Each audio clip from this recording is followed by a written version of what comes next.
Well, hello, and welcome to the Growth Mindset Podcast. Join me, Sam Harris, on my journey of curiosity and growth. I have conversations with some of the world's most fascinating humans, from billionaires to Olympians, and most everyone in between, such as suspiciously happy people and even a hitman. Success isn't just for successful people, it is earned, and you can earn it too. I find out how ordinary people become extraordinary to fuel your own growth mindset.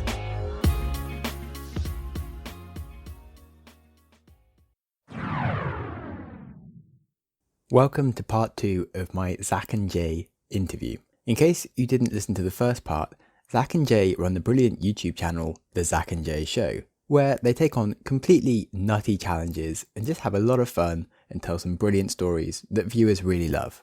In the last episode, we learned how they created a career as YouTubers and their top lessons and tips for success. In this episode, we dive into all the amazing things that they've been able to do through YouTube, and we talk about our shared love of adventure and where it's taken us. You'll learn about some of their harrowing experiences and what it's taught them, and it's a real testament for just doing things that scare you and the brilliant things that happen when you face your fears and what comes out on the other side. So this really is a masterclass on mindsets, if there ever was one. Now, on to the interview with probably the sexiest pair of YouTubers on the planet, Zac and Jay. Okay, let's first go into, because you're clearly interested in business and other things besides just making videos. Do you think you're going to maybe start an idea together of some form of business? Because you seem to have like quite a lot of interests, and like I could imagine you'd be really set up to like actually have a business that you kind of commercialize out of the fact that you've got a huge audience. We just have kind of created a business. We've created a company called Germ Shield. That is a product which is brass, so it's antimicrobial. You can open up doors with it without touching doors. You can press the buttons in self-checkouts and the Co-op and Sainsbury's without having to touch the self-scanning screens. So yeah, we've got about 1,500 of them landing. I think actually today, to be fair. That's kind of something that we're just kind of, I wouldn't say messing around with, but it's something that we're doing. Like you said, I think running a YouTube channel is the best. But like, it's funny because so many people of the media and of maybe the establishment or the zeitgeist look at YouTubers as little pranksters. Yet when you actually kind of look below the surface, and again from first principles, it is just the perfect place to start a gorgeous, massive, profitable business. Yeah, there are so many people and so many founders and investors to talk about getting the first few people who love the product. And you just don't have that problem when you've got a huge platform. There was a story that the founders of Reddit would go to Apple stores and put Reddit on the Apple computers and see how customers would interact with it. Like we could easily put up a link to something and have 1,000 people on a website and we'd be watching how they do it. Like we've just got access to people who will believe what we believe. So if we bring a product that's in line with those beliefs and values, then we kind of think that they will do that as well because they've done it so far. The youngest billionaire in the world isn't a tech entrepreneur with a PhD from Harvard or a dropout from Harvard or living in Silicon Valley. It's Kylie Jenner, who's got 140 million Instagram followers, who's a billionaire and she's 21 years old from a platform. The person who is Forbes #1 on their 30 list for Europe in retail and commerce isn't someone who's a tech genius. It's Grace Beverly, who's 23 years old, who's got 580,000 subscribers. And 1 million followers on Instagram, who's making nearly 15 million in her first year of businesses with 2 merch brands and fitness app that's got 100,000 or that's making a lot of money. I don't actually know those figures. I know it's at least that though, a month.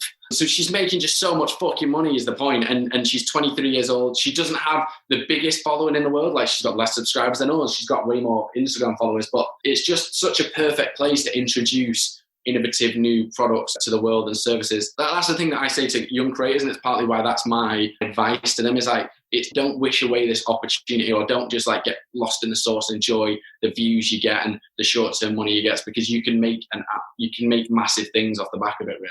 Yeah, 100%. It's kind of same with what I'm doing, like building my podcasting app kind of thing. It's a sort of it solves my own problem of like annoyance of not being able to talk about podcasts that I really enjoy with other people, but it's a sort of thing that I feel like my audience is kind of into. It's like a common problem that people have. No, I think it's a good shout. And I like the idea a lot. I remember saying it to you. I'm always kind of sharing podcasts, and the podcast is so weird. Like Spotify acquired 100 million as a big move. It still just seems quite a crappy little platform for it. It's just podcasts just seem to be absolutely massive now. Joe Rogan making all that money. etc., etc. And Apple podcasting is just so crap.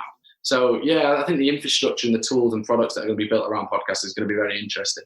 That's a big space. We shall see. Maybe a few years' time, I'll be doing amazing. Research has actually shown that YouTubers or young people are influenced more now by what their favourite YouTubers are saying than their favourite movie stars. So I think if you went to a venture capital company and said, here's The Rock, he's absolutely massive, everyone knows The Rock, he's been in all these movies, we want to do a business with The Rock selling protein shakes, that would instantly be such a valuable business. Yet if you went to The Rock and said, we've got this idea of something to do with KSI, or like Nico Milana, who's got 2 million subscribers, he's definitely not as big as The Rock, but like if The Rock was his level. We've got this guy, Nico Milana, you've never heard of him, but everyone loves him so much. He can control thousands of kids to comment, to follow, to like he's got a huge fan base that love him. They just would not be as interested in any way, shape or form by that prospect. Yet the research kind of says the otherwise. Yeah, definitely. In terms of the isolating things, in terms of just COVID and stuff, how have you guys found this? One, sort of living in proximity, and two, as creators that normally run around having adventure and doing fun stuff, being stuck inside, not being able to do the thing that normally is your source of work. Because I mean, it's potential. I mean, like all the festivals this year pretty much cancelled, and gigs and events that you normally break into probably aren't happening. Like, to be honest, like it took a little while to adjust to the idea that we weren't going to be making that sort of content anymore for the foreseeable, really. But once we kind of like just realised that's the new reality, and we're just doing what we can now to carry on plugging away, really. So I think we're kind of like, we're not dwelling on it in any sort of way, but when you ask, it's pretty shy. Yeah, it's hardly ideal. But it's shy for everyone though. That's why it's not that bad, because everyone's in the same boat with this. It's crap, realistically. I mean, like, if you've lost family members, it's just terrible. We kind of haven't, but yeah, it's for everyone it's crap. For some people, it's a lot worse. And we're just in such a good position in terms of like, we've got food on the table, we've got a little balcony, we've got like money coming in still. Like, it's not affected our business that much. So yeah, we can't complain, really. Nice to hear. What has been some of the best advice you've received? Have you had any mentorship with what you're doing? I do actually wish we had kind of more mentors and people to sound ideas off, because when we spoke yesterday with this channel in America with 5.5 million subscribers, we're quite similar to, we get along with the guys super well. We've met them a few times and stayed at the house and stuff, and they're always talking about mentors saying super valuable stuff to us, but maybe that's because they're in LA and there's more YouTubers and there's more money out there and just people know it's a business as opposed to just think it's kids pranking other people. But there don't seem to be that many people in London who are interested in providing advice, or that are on our map providing good advice. Yeah, I mean, my dad kind of back in the day said, work for yourself and you won't work a day in your life. And that's not really true, because I definitely feel like I'm working, but I'm glad I took the advice to do something off my own back. Because I don't think I would be very happy if I was just working on someone else's time. We've got a guy called like George Bettany who runs a startup called Sanctus, which is like a mental health startup. He's always good to like bounce ideas off. He kind of knows the emotional side of setting up a business. He watches a lot of YouTube as well, so that's helpful. But yeah, I mean, there's things like, so Grace Beverly's launched her clothing business so well into the space, and I've been speaking with her about advice and things like that, how we want to launch our not merch but an actual brand that do well on its own, and we will help sell it. And yeah, I just feel like there's not that many people who've done that successfully in the YouTube space, because it's only really been about for like 10 years in the UK where it's been big or longer. But it's still quite young. Cool. Well, yeah, I mean, I've done more of the business side of things and ran like a business accelerator and stuff, coaching people. So always happy to help a bit on that stuff if you want. Also, my cousin GeoGuessing, he's got quite a popular YouTube. I think he's like 400,000 subscribers. He'd be playing these games, but he was just happened to be really good at it.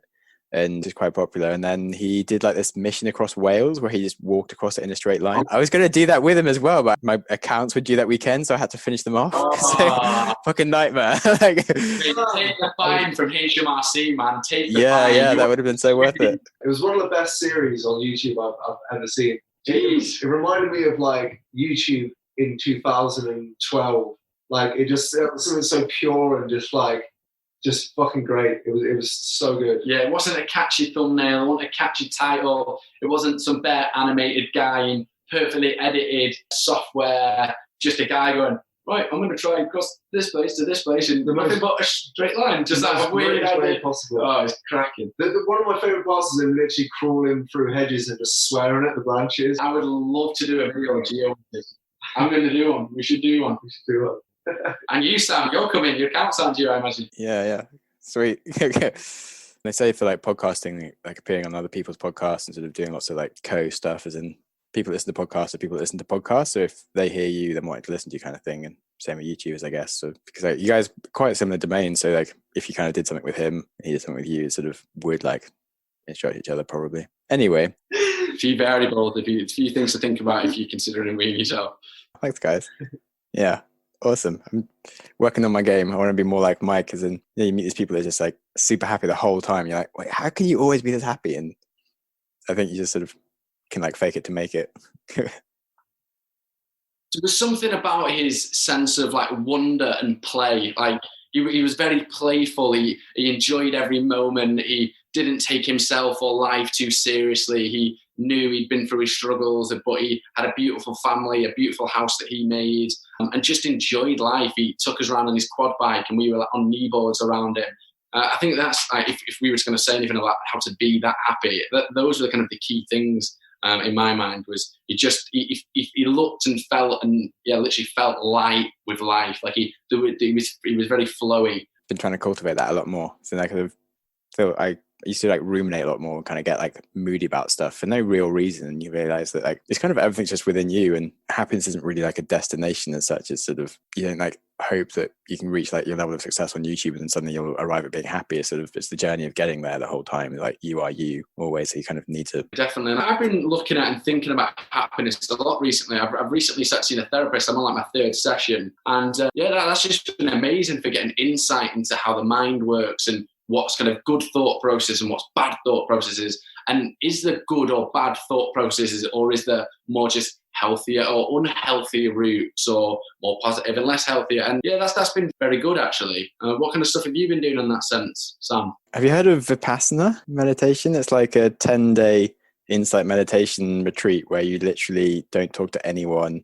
You're not allowed to look at people, and you basically just explore your own mind for 10 days. And it gets very like deep, but you sort of examine all the things that make you you, and sort of start to think about like why you react in some ways to different things. So like stuff that might make you moody or anything, you can realize that like, okay, it's not that other people are annoying, it's that you annoy yourself based on what they say. You let them annoy you, or it's not actually whether someone's doing something stupid in like the car in front of you. It's your choice to get annoyed by that, and maybe there's a reason for them anyway. And you can kind of be a lot more patient with people, which makes you a nicer person towards others, but it's also nicer towards yourself. So there's usually, when someone starts getting annoyed at you, perhaps like there's probably a reason that there is something you've done wrong or something. And it's just so many ways to look at things and make a situation more positive if you are being positive, which is just great for everyone. So a lot of thinking around these things, and then also like impermanence of life and everything, and not really worrying or stressing too much, and just being kind of a bit more chilled out. Like the first break of the YouTube channel in November, where we both had like 3 weeks off. He went Bali, and I was looking at like meditation retreats. And I was also looking at the Camino de Santiago, so the big pilgrimage walk. It takes about 40 days. But I've got a bad knee. I broke my femur about 10 years ago. I've got 2 pins and it hurts. So I didn't do that. But I went on a yoga and meditation retreat, which was quite cool, like kind of on my own. And and I did fasting last week. I did a week of Ramadan fasting, so not eating or drinking for... I was thinking about doing that. I've been in some other fasts. But waking up in the morning and be like, I've already got a headache and I need to drink. This is probably like, it's a hard thing to do. Yeah, it was definitely very testing, especially when it came to business. Like my energies would be lower, and it wasn't as productive, didn't get as much done. However, like when you kind of think about appreciation and you look at maybe people in poor countries and who don't have food or drink, and you're like, I'm glad I've got that. It was the first time that I probably felt appreciation. Like it was 5 hours until I had to eat, and I was annoyed that I couldn't eat. But then I was like, I'm lucky in being able to be annoyed not to eat. Like those guys aren't annoyed they can't eat, they just cannot eat full stop, and they are looking for food. When I've got food around me, I can eat at any moment. And that was when I first kind of felt appreciation, but definitely probably the biggest feeling of appreciation I've ever had, to be honest. And so I think those kind of things that you mentioned of like 10 days meditation retreats and fasting, they do seem extreme, But but in that extremity, if that is a word, you do kind of get a different perception of your own thought. You're taken out of what you know and your mental models, etc. Definitely. I've done some other fasting things in lockdown. I spent 1 week just only eating porridge, just to like just try doing something silly and be like, well, I don't have to. But I mean, who's done that? It's just like a bit of an adventure you can take yourself on just because you can, and gives you much greater appreciation for all the amazing different foods that you have on offer in Tesco's or whatever. Yeah, that's a good shout. I like that. I also tried cycling around Sea of Galilee. It was like 100-mile thing, and I kind of ran out of water halfway around and decided to just not let myself have water, and got to like the last 10 miles and basically sort of collapsed and sort of crawled into a campsite and actually got water. But was so grateful for having water. And like, I mean, there's nothing stopping me from just stopping at the first shop around the thing to pick up a bottle of water. But I was just like, I wonder what will happen. Like, I've never been this dehydrated. No, I like that though. Yeah, but why not? Why not test these things? Even if it does leave you crawling into a campsite, go water. I need water. But I feel like, as in, I'm on a road. Someone will stop if I end up collapsing in the road eventually, I guess. So it's not actually that dangerous. Yeah, no, it's all right. It's not too bad. It was super hot, to be fair. Yeah, fair enough. Sounds more dangerous. Yeah, hindsight, but I probably wasn't thinking straight at the time when I did it. So yeah, probably delirious. A little. I did a few like sort of selfie videos of like oh, I'm so hot, I don't know what I'm doing. Anyway, still going, but it's not really enough to put into a proper video.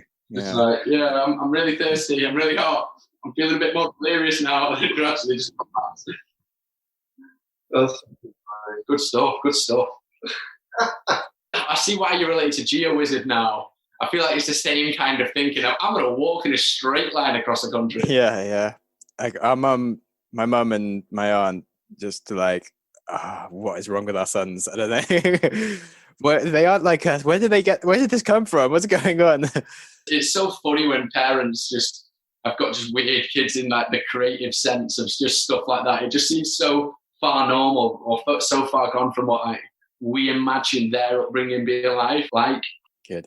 Yeah, what have you guys been doing for fun actually in lockdown? Because as in there's all like the pub quizzes and stuff, but I've really enjoyed the more of like the stupid challenges. Have you guys tried doing any things? Because I lived with my one friend for a while, and we just forced ourselves to like rap for 5 minutes a day. We just had to speak in rhyme and things like that. And have you done any like stupid games that have just been fun? I tried walking Everest in the flat this week. I set off Wednesday, but GeoWizard's cousin loves that. Yeah, I kind of undiagnosed, but my physio mate thinks that I kind of slightly ruptured there's like a thing on the side of your leg, a ligament, and I just couldn't. I gradually got worse and worse and worse until the point I climbed higher than Ben Nevis, but that's not a great video title. I spent like the whole day climbing up and down the stairs, and it only measures it when you go up. So one day.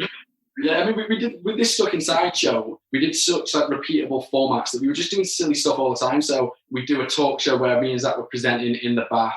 We did a try not to laugh challenge where we just showed each other funny videos and tried not to laugh with water in each other's mouths. And then if you laugh, you'd spit. Yeah, what have we been doing? We did the rap thing where we'd pick a random item of our house and make a rap about it. And no matter what item was picked out, I'd always end up doing a severe diss on Zac. It'd be a severe diss track on Zac.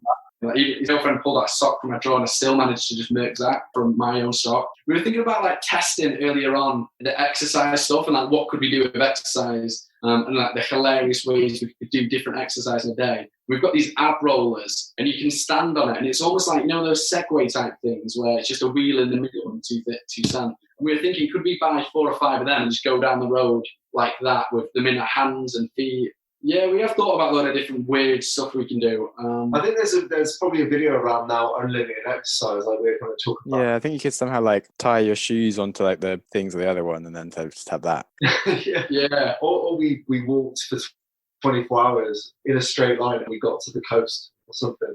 Like just seeing how far you can get in 24 hours of allocated government exercise. Or walking nowhere for dead long, seeing where you end up. Can you camp? Do you know if you can camp at the moment? Yeah, I've been thinking about doing that, but I mean, I don't see why anyone would care if you sort of socially distance from everything. Yeah. But it's sort of like you're supposed to go back to your house, I think. Yeah. So that's the other thing, and getting back, maybe a bit of a bitch. Yeah, it's not like you can hitch a ride at the moment. Maybe in the back of someone's truck. Yeah, and even getting a taxi, like it's like we're trying. I think the reason why we didn't do the sports thing is like we just don't want to get too like we don't want to. Even though you can kind of push the rules a bit, and you can do an exercise, so you could do contact with people and interview them. I don't know. We just almost don't want to encourage people getting too relaxed around what you can and can't do and taking the. So like, yeah, we could get a taxi back, and that's probably within the law, but you just wouldn't want to. I think when creators start making videos outside, other creators will think it's okay and start doing it as well, and there'll almost be a race because people are kind of struggling for content inside. So like people will just start pushing it really. Kind of influences to the general crowd as well. So then they'll start seeing it's okay from their favorite creators. Yeah. You could start a cooking channel. Yeah, we made a full English breakfast blindfolded, which sounds pretty easy. It's really hard. Yeah, there's a couple of burns. Yeah, I did like a press up challenge thing. Have you heard of the Moby flour press up challenge? No. Well, it's just like a song, and it's bring Sally up, bring Sally down. Every time he says up, you go up, and down, down, and you just have to do it for the whole song, and it's just really hard. But I did that on the hour every hour for a whole week, and like day 2 was hard, and it just got kind of really boring and long. Mad, Sam. Just what the hell's going on? You just started like, oh yeah, I run an incubator in Bristol Uni, and now you're like, oh, I'm just doing these mental, life-threatening challenges. Keep dropping them in casually. So it's just kind of interesting. It was definitely like I remember that week for sure.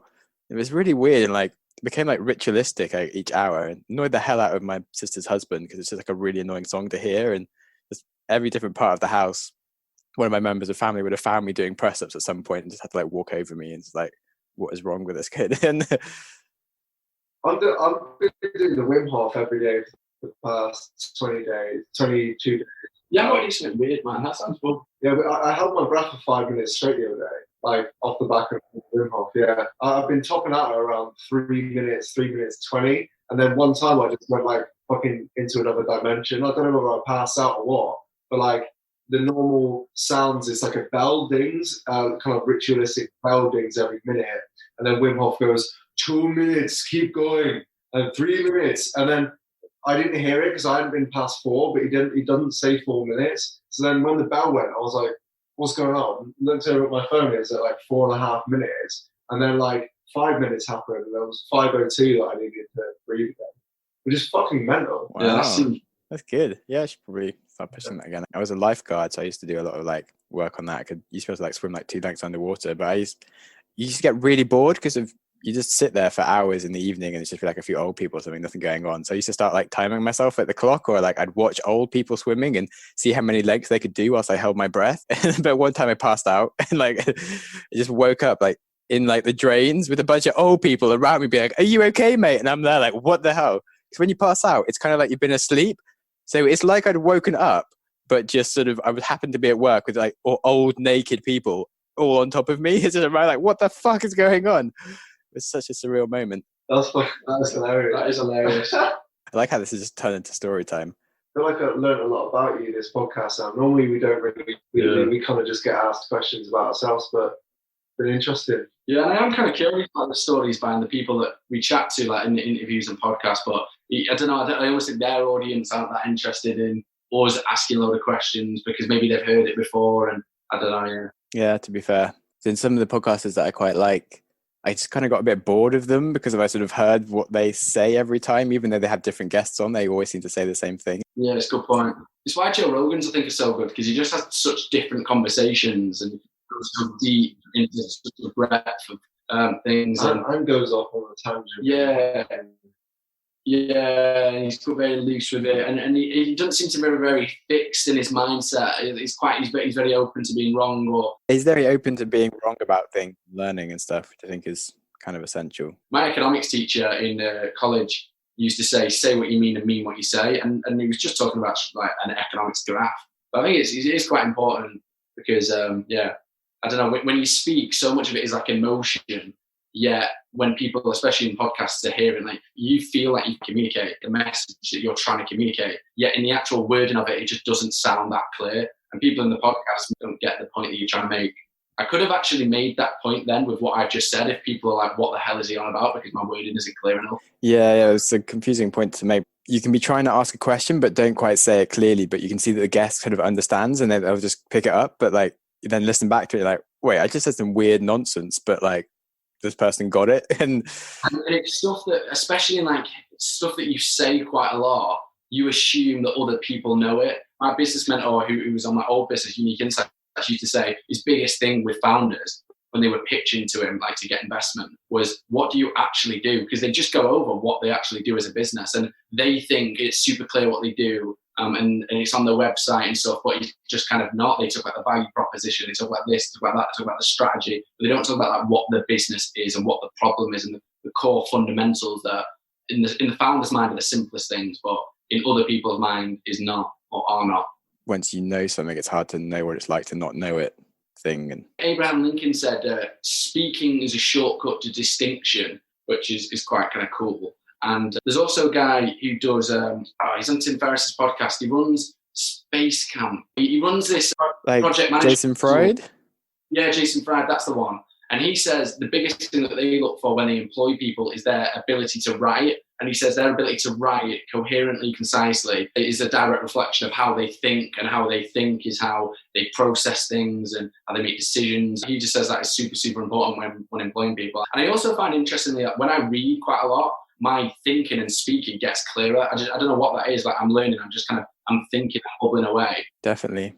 I had like verbal dyslexia and was just super shit at speaking when I was young, but I'd read all the time, which has helped loads. But then also like practice, I think, from doing podcasts and then trying to do like stand-up comedy and like TED speech and stuff just forces you to do all these things and become better at stuff. It isn't instant, but you can kind of learn anything, even the things that you think you'd be shit at, which is a really nice thing to learn in life. One thing I wanted to ask about was, you said you broke your femur. I broke my femur last year, and that certainly affected my exercise and things.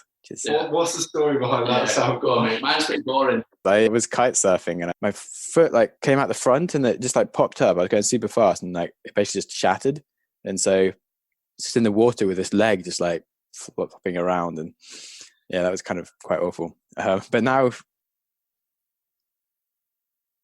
yeah, so it went into like 3 pieces, but like 3 clean pieces, and so it was just like a bag of muscle really with some hard things in there but not at all connected. And yeah, there was like my hip, weird mess, and then like the straight bit that is the bottom part from your knee down that was sort of just still solid, and it was just like this really weird thing.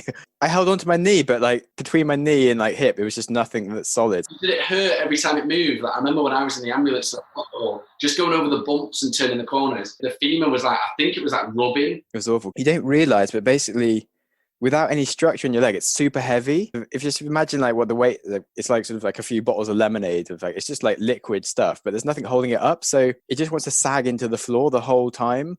But like the bones are there and like things aren't supposed to be rocking around. So the leg didn't want to come off the floor because it was just heavy. And so every movement was just awful. And I kind of wanted to film it or something just to sort of show like the saggy weirdness of my leg, but I couldn't bring myself to actually force myself to make a movement to show it, other than the times when they had to move it.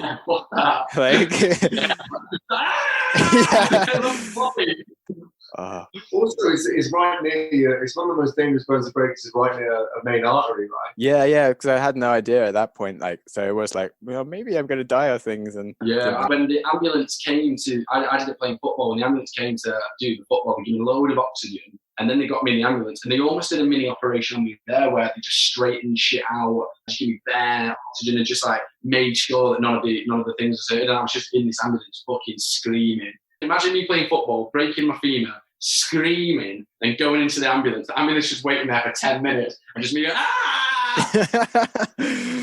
Yeah, I had a little bit going on. So did yours fully recover? Do you have any like pins, or do you have a plate in it? Yeah, I've got a big pin in it, but it's like a whole inch shorter now. I don't know what they did when they did the surgery, but it wasn't very well aligned. So I've been trying to go running, but I've ended up like straining my other leg because of it's kind of like stepping up every time on the other side and stuff, and it's kind of weird. So I don't think I'm going to have a career in marathons anymore. Yeah, I mean, mine's pretty messed up. Yeah, I've got 2 pins in it, and yeah, they stick out a bit on one side, so it kind of rubs that muscle. So I can't really do the squatting motion, which also means I can't really run, and going up the stairs kind of hurts. And they tried taking it out, the pins, which would have to. They just tried unscrewing it using like the head of a screw, but then they snapped off. So essentially, it's like having a nail in without the thing just through a nail. So it's just screws in. So then now it's like, do they shave off the end of it where it's sticking out, or do they drill around it and just like basically have a massive hole in my femur, which is absolutely kill? And it's kind of like breaking it again, really. It does fill in though. Yeah, I mean, it would fill in, but it would be like breaking, and it would take years and be better. They can take it out after like about a year. But then I wouldn't be able to do any sports for 3 months because of like I'll have the holes in my leg where the pin was and stuff. But I think mine would probably be even longer than 3 months now. I think it would have been 3 months if they could just take them out easily, but now they'd have to drill them out probably a year, of course. And that's like no walking and stuff for ages as well, I imagine. I'll probably get it done, to be fair. I'll probably get it done in like 5 years. Yeah, it would have been convenient to get it done just before lockdown happened and just sit around at home for the next 6 months. Would have been agony as well, though. To be fair, I mean, it was quite cool in that sense. Like, I just played a lot of RuneScape at the time. Just got better addicted and progressed. But I just get Call of Duty or Minecraft. I've never played it before, but it's like a stupid addictive game that just numb my mind. Kind of like that. Yeah, just literally in your bedroom, nothing. You just can't worry about anything. Yeah, I mean, at the time, because I had like 2 days before I did any surgery or something, I had no idea what was going to go on. I was in Spain, didn't really fully understand. And I was like, oh, maybe I'm going to be in a wheelchair the rest of my life or something, or like not have a leg. It's like, oh, it might not be that bad. I could be like Stephen Hawking. I could just do lots of writing or something useful, and like I'll be creative, and perhaps like having limitations is useful. But yeah, positive swing roundabouts, right? Also, I was on lots of drugs at the time, so maybe that helped. Yeah, probably sparking some weird thoughts in your head. Wow, man, that's agony. That though. You have morphine. Yeah, all the morphine. Certainly a strange place. As in, I don't know about you, but I was in so much pain that like even like listening to things or like having my eyes open was sort of too much extra stimulation already going on, and like the people were like, oh, we'll bring you some movies or something. I was like, fuck that. I don't want to open my eyes. I was just in my brain for like 3 days, just trying to like ignore the rest of my body, basically. Pretty strange. I was put on a ward where there was a guy whose right leg was shrinking, which was going to mean that he was probably going to spend his time in a wheelchair. There was another one who had, his leg was shrinking. One of his legs was shrinking. Did you do that? I don't know. But it sounds funny, but like it fucked him. He couldn't walk and shit. Spell. Yeah. It was more like maybe eating away, but no, that's what it was. And another one had lost his leg, and so I was the only one who had like a sure chance of, or not sure chance, but a chance of fully recovering, and everyone else was just trying to prevent and stuff like that. So that kind of helped. But yeah, they were kind of mental. They'd been there for months. I was only there for 5 days or something. I remember one of the worst bits of pain was when I'd been in the ambulance. They'd taken me there, and to get me from like the stretcher, which would lift me off the football field, they had to like pull the bed sheets and straighten my leg, which was bent to like that. As it bent, it went, ah! And then everyone in the hospital was like looking at me and like, oh, you're all right. Felt bad for me, but wow, that was agony. Oh, mate. Yeah, they had to like change my ambulance at one point, which sucked. They had to like pick me up in a bed sheet to change the stretcher and things. And then like the worst thing was before the x-ray, because I was in a wetsuit, so they had to like take that off me and like lift the bottom part of my leg up to sort of bring the other bit up and things. And wetsuit's probably about the hardest thing to get off as well. Yeah. They didn't do like a sensible job of it either. Like they sort of cut off everything else, and they kind of like put a mound to get under my leg, and you're like, why didn't you just sort of like cut that part and then do everything else? It was really stupid, and I just spent a lot of time trying to laugh about the whole thing and being like, oh yeah, wasn't too happy. They didn't seem to take it too seriously until after the x-ray, and then literally like the doctor ran, like I could see all of the people outside watching this thing, and like their faces just all went like, whoa, shit, and they saw it, and the doctor was like, Sam, your leg, it's broken. I'm like, yes, I know. Oh my god. Oh, that's I could have told you that. That's so lucky. Yeah, strange. Anyway, I like asking people about their earliest memories. I've got a funny business thing that always sticks out to me that I never actually tell or like, I don't know, discuss. But it's quite a weird one, and it's business related. It's not like my first child or my best childhood memory, because I'd look like a weirdo who just loves business a bit too much if I said that. But I was on a ski trip, right, with school, and I was in charge just randomly of getting donations from every kid who was on the school trip to give to the teacher who organised it. And so I went around, and basically I started with and I'd write people's name down who donated. And so people would, instead of doing like 20 cent or €1 that people would normally chuck in, they'd get incentivized with having their name written down if they gave money. And then I started doing weird stuff like, oh, you get a smiley face if you do €5. And then someone would go, oh, what do you get with €10 then? And I go, oh, you get 2 smiley faces actually with an exclamation mark. And so this list, I had such a long list with a load of different smileys and little weird little incentivizing things. And I ended up raising like €200 by the end. And the guy gets like big cigars, big bottle of whiskey. Everyone else gets one. And I just remember really thinking then, there is something about those little stamps and emblems, and Reddit, you see it with karma, is kind of maybe what informed the medals in some way that we sold. But yeah, I was very interested in that, of just very simply giving people meaningless incentives to part with their hard-earned cash. Just do a Kickstarter for something. Perfect. Once I peed myself because I was so cold. When you were young or like recently? It was, I don't know how old I was, but I was definitely young. Yeah, it was snowing out, and I was freezing cold, and I peed myself because it warmed me up. There you go. That's an excuse. Oh, right. I thought you to peed yourself in reaction to like the cold. No. It was I think I was desperate, but also like didn't kind of try and stop it once it started because it was warm. That's why I like asking that question. Just so many weird, like strange things. Yeah, shocking answers there, wasn't it? Wow. Yeah, I can kind of relate though. I feel like I think I would have done that. It does feel warmer than you think when you do wee yourself, doesn't it? Yeah. Especially when you're like surfing or something and you've got a wetsuit on. You're like, oh my God, it's just like I've got a hot water bottle in front of me. It's like, you can't tell whether it's very bad or a great shower, can you? Like, it's a good idea in concept, but if it just all stays in your wet shorts and that carries around, it's not great. But who knows whether it gets out or not? It feels nice. Yeah. Okay, so top tips: no more peeing yourself when it's cold. Exactly. Yeah, unless you're home. I learned a valuable lesson that day. Unless you're near home. Yeah, if you're near home, you can get changed and have a hot shower quickly. But still, you've got to put in the wash, which isn't ideal, is it? You've got to explain it. Yeah. Anyway, it's been lovely talking to you guys, telling stories. And good. Now let's end. Right. Yeah, absolutely. I hope you enjoyed the episode as much as I did. My goal for this podcast is to help make people happier and wiser. And I'm also working on a few other projects in the podcasting space to achieve the same thing. I run the Wiser Than Yesterday podcast with a friend, where we read and discuss a great non-fiction book a week. Talk about things like philosophy, psychology, the economy, self-improvement, and business. Books such as The Black Swan, Anti-Fragile, Invisible Women, How to Win Friends and Influence People. It's a great resource. Most recently, I've been building an app, Syncify. It's really to level up your podcast experience. You can connect with your friends in the app and listen to the same things. So you can listen live in real time with each other, or create shared playlists and catch up at your own pace. You learn so much more by discussing ideas with friends. It's really silly to listen alone.